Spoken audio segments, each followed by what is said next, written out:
Le poète latin Horace disait de la colère qu'elle est une folie passagère. Et c'est vrai que lorsque la colère nous habite, nous sommes emportés dans un tourbillon infernal qui ne tarde pas à s'abattre sur ceux qui nous entourent. La colère ressemble alors à ces tempêtes indomptables qui font des victimes et qui peuvent surgir à l'improviste dans nos vies. Tout le monde ressent un jour ou l'autre de la colère, mais chacun ne la gère pas forcément de la même manière. Comment faire avec notre propre colère ?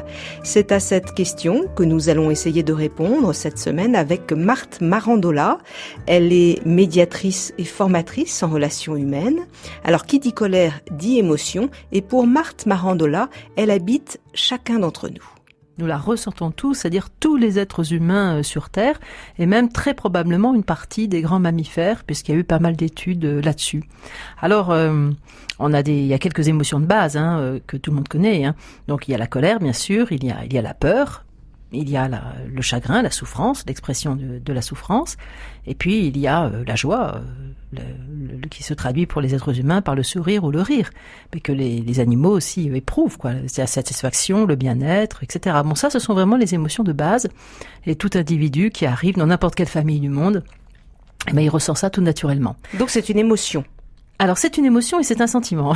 C'est un petit peu compliqué. On va essayer de mettre un peu tout ça sur la table. C'est une émotion dans le sens où qu'est-ce que c'est qu'une émotion ? C'est quelque chose qui traverse notre cerveau, qui démarre à de l'ordre de la milliseconde. Donc on a vraiment une impression d'immédiateté et c'est une sensation qui nous envahit de l'intérieur avec des signes physiologiques. Par exemple, l'estomac qui se serre, on tremble, la peau qui blanchit, etc. Il y a tout un ensemble de caractéristiques physiologiques. Alors c'est ça les émotions. Et à quoi ça se rapporte ? Ça se rapporte que dans l'évolution de la vie et puis pour nous les êtres humains qui sommes là depuis un bon petit paquet d'années quand même, les émotions nous sont utiles. Les émotions nous disent quelque chose. Les émotions mobilisent notre corps. Par exemple, si j'ai peur, en un millième de seconde, mon corps va être mobilisé et toute l'énergie du corps va affluer sur les muscles, par exemple, et sur le cœur, et sur le cerveau pour lui donner un maximum de glucose pour qu'il y ait une réaction très très rapide. Donc la peur nous sert. Ah, mais bien sûr, toutes les émotions. Et en contrepartie, par exemple, le sang va déserter les organes de la digestion, par exemple, ce qui fait que quand on a eu très peur ou qu'on a eu une grosse émotion, on peut plus manger, on peut plus digérer, on se sent pas bien. Donc les émotions ont vraiment une utilité. Maintenant, c'est qu'est-ce qu'on fait de nos émotions ? Qu'est-ce qui se passe ? Alors, si on revient un petit peu dans notre éducation, et il n'y a aucun jugement sur personne, ni sur aucune famille, ni rien, c'est comme ça, voilà. On ne sait pas très bien quoi faire de nos émotions. On les ressent. C'est très difficile de mettre un nom en face d'une émotion quand on est enfant, et même pour la plupart des adultes. En général, on se sent émotionné, mais très souvent, on ne sait pas très bien ce qui se passe. C'est pas évident, parce qu'on est loin de notre nature spontanée, on pourrait dire.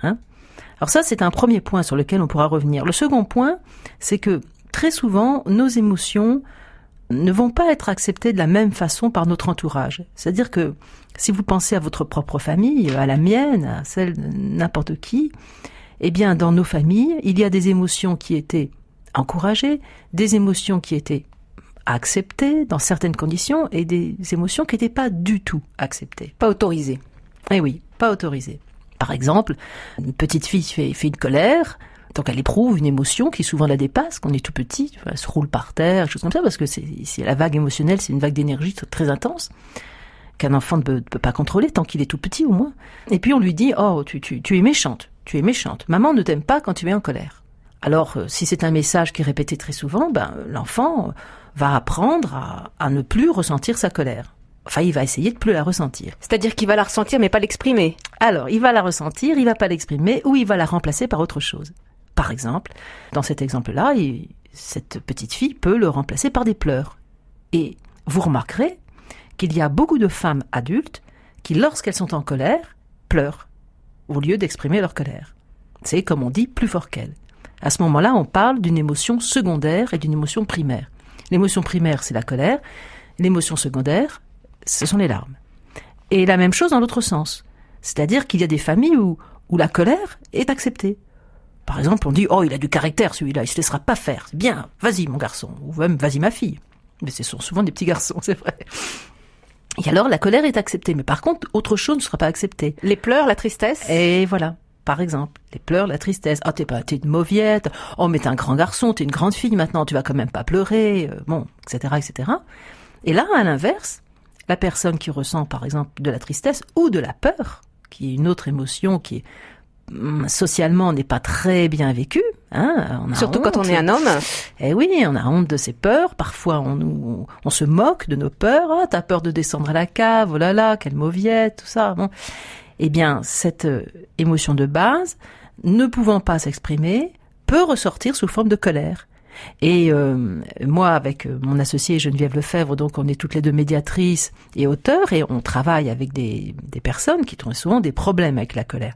Soit qu'elles savent pas l'exprimer, soit qu'elles l'expriment d'une façon maladroite et terrible, même parfois sur leur entourage. On a travaillé avec des papas qui battaient leurs enfants, par exemple, et qui ensuite le regrettaient extrêmement, mais comme ils disaient, c'était plus fort qu'eux. Donc on va chercher qu'est-ce qui se passe là-dedans. Et on se rend compte que très souvent, cette colère qui est exprimée n'est pas l'émotion vraie que la personne veut exprimer, et que souvent derrière, c'est énormément de peur et de frustration qui, ne sachant pas comment exprimer ça, eh bien, se transforme en une nervosité qui, hélas, arrive avec des cris et même parfois des coups. Donc, si je vous comprends bien, il faut décoder la colère. Derrière, il y a peut-être une autre émotion. Voilà. Alors ça, c'est un travail que chacun peut faire et qui est passionnant à faire sur soi-même. C'est vraiment retrouver notre grammaire émotionnelle de base. C'est se poser la question, mais qu'est-ce que je fais de mes colères? Alors moi, j'aime bien poser cette question aux personnes, des fois, quand on travaille en atelier sur la colère ou en médiation. Qu'est-ce que vous faites de votre colère? Alors, il y a des gens qui me disent, voilà, moi, j'éclate dans la rue, n'importe où, ça me prend, boum, enfin, je tuerai tout le monde. Bon, heureusement, on passe pas à l'acte trop souvent, Dieu merci. Ou au contraire, des gens qui me disent, mais moi, je ne suis jamais en colère. Donc, dans les deux cas, on voit qu'il y a une émotion qui n'est pas placée à sa juste mesure. La juste mesure, c'est quoi? Moi, je vais vous dire une phrase d'Aristote qui disait « C'est très facile de se mettre en colère. Ce qui est difficile, c'est de se mettre en colère au bon endroit, pour le bon motif, sur la bonne personne et dans la bonne amplitude. » Ça, c'est l'idéal. Généralement, ça n'arrive jamais. Jamais. Jamais. À moins d'avoir beaucoup travaillé sur soi. Mais on peut faire des progrès. On peut même faire des progrès considérables. Considérables. Et pourquoi c'est important d'exprimer sa colère? Eh bien, c'est important pour plusieurs raisons. C'est que, d'abord, nous disons souvent, la colère, c'est une force de vie et c'est une force de mort, selon ce qu'on en fait. Vous savez, c'est l'image de l'épée et du glaive. Le glaive, il peut nous tuer, mais il peut aussi trancher quelque chose qui ne va plus et qui doit être tranché. Donc c'est une image ambivalente, ambiguë. Bon, la colère est souvent, chez les personnes qui l'expriment pas, la colère est souvent confondue avec l'agressivité. Mais c'est pas la même chose, la colère et l'agressivité. Je vous ai dit au début, c'est une émotion naturelle qui nous sert à quelque chose. À quoi nous sert-elle? Eh bien, si quelqu'un me marche sur le pied, la colère me sert à quoi? Elle me sert à lui dire « stop, non ». Délimitation du territoire. Exactement. Défense de ma dignité, défense de mon intégrité physique et psychologique. Et donc, c'est à ça que sert à la base la colère. Elle sert aussi, chez l'enfant, à exprimer ses frustrations. C'est-à-dire que l'enfant, il tend la main vers le beau petit objet rouge, on lui dit non, non, non, non, tu n'auras pas ça, tu n'as pas le droit d'y toucher, il ressent une frustration, il ne sait pas gérer ses frustrations, il est trop petit, donc il va l'exprimer en criant et en pleurant. C'est une phase tout à fait normale. Et on va lui apprendre petit à petit à gérer sa frustration. On devient adulte quand on sait gérer ses frustrations. Quand on est adulte et qu'on ne sait pas gérer ses frustrations à cause de son histoire personnelle, etc., eh bien à ce moment-là, la colère va être détournée de son but et va venir, pour le coup, comme une agression sur les autres.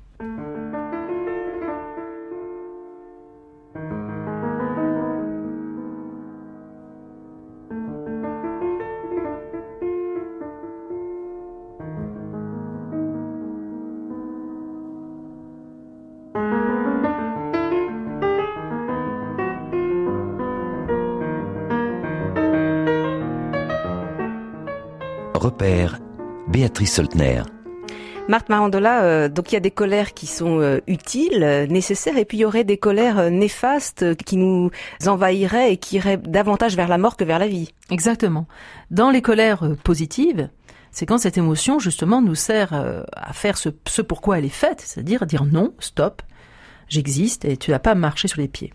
Alors moi, j'ai travaillé, par exemple, avec des femmes battues. Elles n'avaient plus aucune estime d'elles-mêmes. C'est très difficile de sortir de la violence. C'est vraiment quelque chose de très compliqué. Je travaille aussi avec des personnes qui subissent des harcèlements au travail. C'est très difficile. Ça n'a rien de quelque chose de simple. Il suffit pas de claquer des doigts pour que ça s'arrête. Mais ces personnes rentrent souvent dans une dynamique négative où elles perdent l'estime d'elles-mêmes. Et moins elles ont d'estime d'elles-mêmes, moins elles accèdent à leur colère. Parce qu'elles savent pas dire non. Eh oui. Et elles le savent de moins en moins. Et comme les rares fois où elles le disent tellement maladroitement que l'autre en profite pour marquer un point de plus, alors vous voyez, elles se sentent complètement perdues, quoi. Mais quand elles reconnectent au cours d'un travail thérapeutique, quand elles reconnectent leur vraie colère, c'est-à-dire la colère qui monte du fond des tripes, je peux dire, qui est de dire mais non, mais comment puis-je supporter cela ? Ce n'est pas possible, je ne mérite pas d'être traitée comme cela. C'est une colère de dignité. Et cette colère-là, elle est en prise directe avec vraiment notre instinct de vie. Force de vie. Voilà, c'est cette colère qui me permet de dire à quelqu'un non, stop, quelles que soient les conséquences, aujourd'hui, je te dis non. Et ça remet du coup de la confiance, de l'estime de soi, etc., etc., etc. La colère de mort, la colère qui mène à la mort, ça va être une colère qui est souvent une colère très enfouie à l'intérieur de moi-même et qui explose contre n'importe qui, n'importe où ou contre moi-même. Parce que très souvent, les gens qui disent « moi, je ne suis jamais en colère », ont des comportements où on se rend compte que la colère est retournée sur eux-mêmes. Autodestruction ? Voilà, exactement.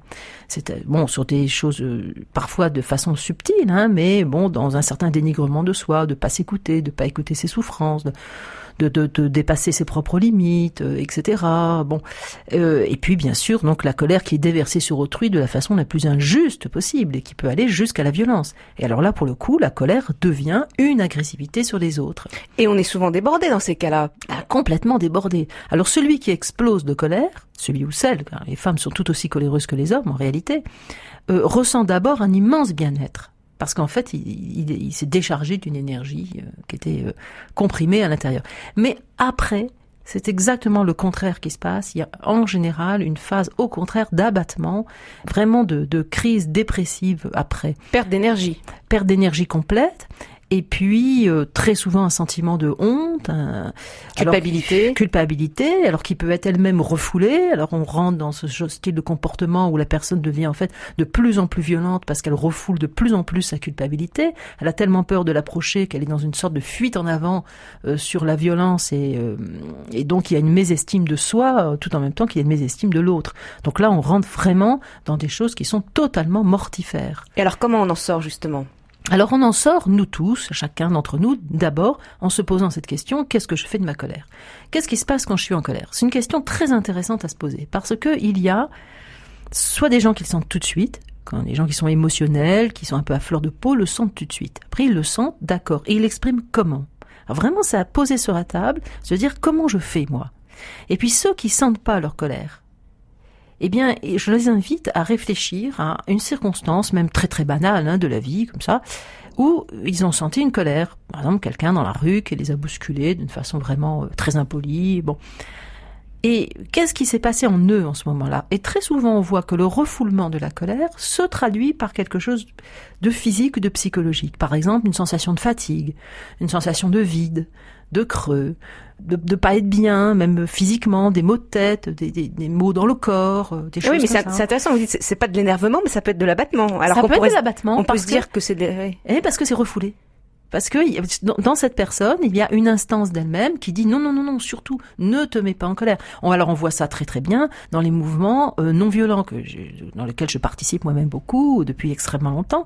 Mais il y a un grand danger dans la spiritualité, par exemple, et dans les mouvements non violents, de dire non, je ne dois pas me mettre en colère parce que en dessous il y a une valeur très forte qui est de dire je ne veux pas faire du mal à l'autre.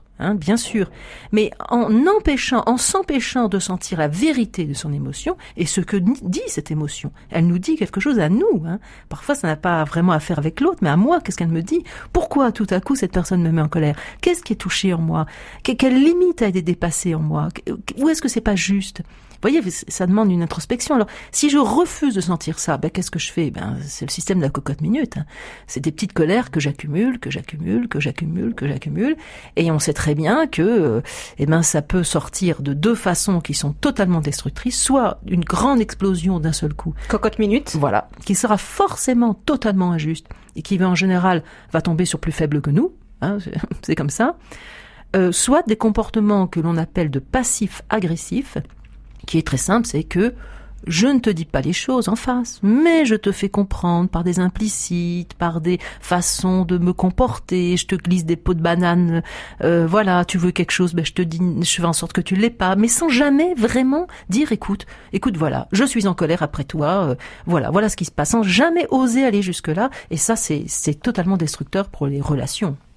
Pour les liens de couple, les liens de famille, ou les liens d'amitié, enfin ça c'est vraiment quelque chose qui tue le lien, quoi.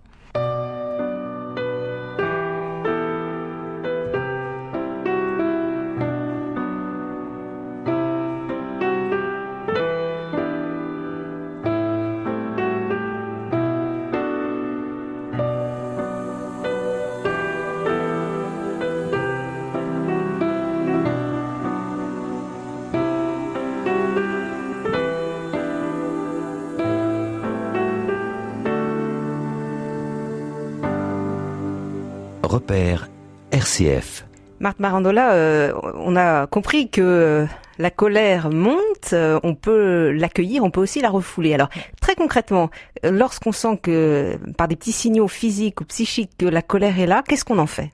Alors, il faut apprendre à aller décharger sa colère. Il faut apprendre à ne pas avoir peur de sa colère. La reconnaître comme une chose naturelle. Voilà, nous sommes ainsi faits, ça fait partie de notre bagage humain. Et encore une fois, cette colère, elle nous dit toujours au fond quelque chose de juste sur nous-mêmes. Et très souvent, d'ailleurs, qu'on est trop fatigué, qu'on en a assez, qu'on en a trop sur les épaules, enfin, des choses comme ça. Donc, ce sont des messages importants. Alors, moi, j'invite les gens de ne pas avoir peur vraiment d'aller exprimer cette colère. Mais alors, l'exprimer comment ? C'est pas question de descendre dans la rue puis se mettre à hurler, ça n'ira pas. Alors, moi, je les invite vraiment chez soi, dans le secret de son appartement, de sa chambre, à prendre un coussin et à taper.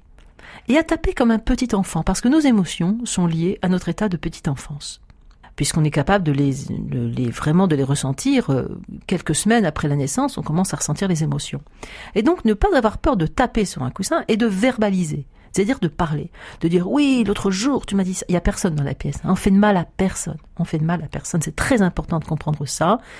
Mais ça permet de libérer ce trop plein d'énergie. Oui, l'autre jour tu m'as fait ça, et voilà, je suis pas d'accord. Même s'il y a des insultes qui sortent, c'est l'enfant en nous. C'est l'enfant qui pique sa colère, comme on dit. Hein. Bon. Et qu'est-ce qui va se passer ? D'abord, on va reconnaître cet état. Oui, je suis en colère. Qu'est-ce qui m'a mis en colère ? Ah, mais maintenant, et vraiment, c'est souvent en faisant cet exercice que les gens disent « Ah, mais je comprends, au fond, ce qui m'a mis en colère. C'est ce regard, c'est ça qui est touché en moi. » Vous voyez, en l'exprimant, on comprend ce qui s'est passé. Et une fois que cette énergie, elle est partie, parce qu'à un moment, la colère s'épuise, tout simplement, on est beaucoup plus calme pour revenir vers la personne qui nous a mis en colère. Et ça peut être le lendemain ou 15 jours ou 3 semaines après, ça n'a pas d'importance, pour revenir vers cette personne, calmement, de lui dire, écoute, voilà, l'autre jour il s'est passé telle chose, je me suis sentie vraiment blessée par ce que tu m'as dit ou ce que tu m'as fait, et je voulais juste exprimer ça, que je me suis sentie très en colère, et je te demande que ça se reproduise pas. Et vous voyez que ça paraît étrange, les gens me disent oh là là, mais j'oserais jamais taper sur un coussin, tout ça. Voilà. On peut aussi taper sur un tas de bois, couper du bois, aller marcher en forêt. Oui, mais pourquoi on dit le coussin ? C'est parce que parfois il y a des gens qui n'ont jamais de colère, et la colère quand elle monte, elle peut devenir vraiment une très forte énergie, et il faut pas se faire mal. C'est pour ça que le coussin c'est mou, c'est pas alors qu'un objet dur, voilà. Donc il faut quand même être prudent. Et on peut faire cet exercice aussi avec des enfants qui sont très en colère. C'est-à-dire leur faire cet exercice. Exactement. On dit écoute, je comprends que tu sois en colère. Et cette colère, faut que tu la sortes. Alors voilà, moi je t'invite à aller dans ta chambre, voilà ton coussin, on peut acheter une petite batte de baseball, vous savez, softball, qui sont en mousse, pas les vraies battes en fer, bien sûr, hein, les battes en mousse, et dire, mais vas-y, et pendant un temps, il faut donner un cadre bien précis, hein, pendant 5 minutes, tu as le droit de dire tout ce que tu veux, même contre papa, maman, tu as le droit de tout dire, on ferme la porte, c'est ta colère à toi. C'est ton lieu, c'est à toi. Pour que l'enfant il puisse décharger cette énergie. Et quand ça c'est fait, vous verrez que c'est extraordinairement plus simple de reprendre le dialogue. Et un dialogue respectueux, parce qu'on respecte l'émotion de l'enfant. On dit, bah oui, t'es en colère. Je comprends que tu sois en colère, tu le voulais tellement, ce camion rouge. Mais c'est impossible que tu l'aies. Donc, voilà. Vous voyez, donner un cadre très précis. Hein. Alors, ce qui est important, c'est que vous dites, il faut décharger sa colère, mais retourner vers la personne qui nous a mis en colère. C'est-à-dire qu'il faut mettre des mots aussi. Ah, ben oui. Parce que sinon, voilà, une fois que j'ai compris ce qui m'a mis en colère, j'ai compris qu'un tel, je sais pas, il a été blessant pendant la réunion au travail l'autre jour. Et sur le coup, j'ai rien pu dire, et puis ensuite, je me suis sentie très très mal, etc., etc. Bon. Et bien maintenant que j'ai compris ce qui s'est passé en moi, et que j'ai déchargé mon énergie, oui, il faut retourner voir cette personne. Sans agressivité. Eh ben non, il y aura plus d'agressivité. Par contre, il y aura quelque chose de très important qu'on appelle la combativité. Et la combativité, c'est pas de l'agressivité. La combativité, c'est ce qui nous met debout en tant qu'être humain. C'est ce qui fait nous dire, écoute là, cette situation est injuste. Et je refuse cela. Je ne veux pas. Je veux bien qu'on en discute, mais ça et ça, je ne veux pas. C'est ça la combativité. Hein, c'est de se tenir droit, en fin de compte. C'est comme on dit dans le Sud-Ouest, une expression que j'adore, se tenir fier. C'est ça. C'est-à-dire dans sa dignité d'être humain. Alors que la colère qui se décharge sur n'importe qui, n'importe comment, nous éloigne de notre dignité, exactement comme la colère qui est enfouie dans le silence, elle nous fait perdre toute dignité également. Hein. Dans les situations très concrètes, dans un couple, par exemple, qu'est-ce qu'on fait quand on ressent énormément de colère vis-à-vis de son conjoint ? D'abord, il faut dire que ce n'est pas juste. Je n'ai pas à recevoir ta colère. Je comprends que tu sois en colère. C'est ta vie, c'est ton histoire, c'est ta profession, tu es stressé, etc. D'accord. Mais moi, je suis pas un punching ball. Moi, je suis un être humain. Et donc, ok pour ta colère, mais là, je mets une limite. Je veux bien t'entendre, je veux bien qu'on partage les soucis, etc. Mais moi, je n'ai pas à recevoir, j'ai pas à faire office de paratonnerre. Alors, cette foudre, tu vas aller la décharger ailleurs. Et il y a des gens qui font du sport pour ça. Mais moi, c'est vrai que je pousse beaucoup, même les hommes, sur cet exercice de coussin. Pourquoi ? Parce qu'on verbalise. Et très souvent, je vous assure, en verbalisant, on comprend beaucoup mieux ce qui s'est passé. Et pourquoi ? Parce que on est des êtres de parole, on est des êtres de langage, on est des êtres de mots, et que l'énergie, elle a besoin d'être remise dans un sens, dans une compréhension profonde. Et c'est comme ça, d'ailleurs, que parfois on découvre que, en fait, c'est pas en colère, on n'est pas en colère, mais on est triste, on a du chagrin. Par exemple, on s'est senti trahi par quelqu'un, par une personne, même au travail, et au fond, c'est énormément de chagrin qui arrive. Et moi, j'ai souvent des gens qui me disent, tu sais, Marc, l'autre jour, j'ai fait l'exercice, je croyais que j'étais folle de rage, et je me suis retrouvée à pleurer comme une petite fille ou un petit garçon, parce que, au fond, qu'est-ce que j'ai découvert? Que j'étais déçue de cette personne, et de cette amitié, ou de cet amour. Et là aussi, il y a des larmes qui arrivent, on les accueille, on les laisse couler, et l'émotion finit toujours par se calmer. Et à ce moment-là, de la même façon, on est beaucoup plus clair en soi pour prendre la bonne décision et éventuellement pour dire ce qu'on a à dire à la personne. Donc, il existe une prévention à la colère. Exactement. Et je regrette vraiment, mais énormément, qu'elle ne soit pas plus apprise partout, dans tous les groupes qui ont besoin d'être ensemble. Parce que ça fait des ravages.